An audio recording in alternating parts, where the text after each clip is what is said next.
Do you think the WWE is kind of, or has kind of trolled us over the years with their attendance figures? I feel like, especially with this one, this is sort of the most famous one where it's bounced back and forth so many different times with how many people were actually there.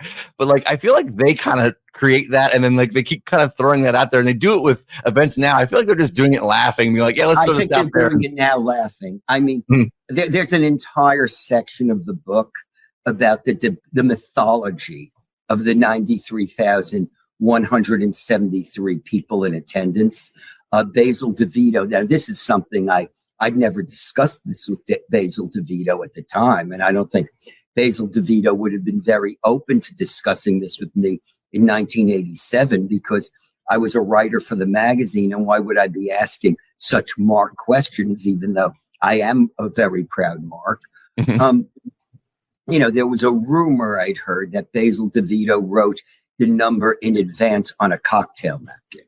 And, when I asked him about it, he was an executive, in the company, very close to Vince. And, he kind of smiled about it, and he said, well, there wasn't, people didn't have cell phones back then, and they didn't have, laptops back then. I mean, I had to write the number on something. I mean, I don't know. Was it a cocktail napkin? I mean, I know I wrote it somewhere.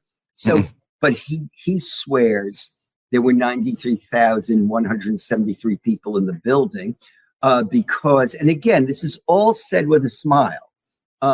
He said, I counted every parking lot attendant. I counted every security guard.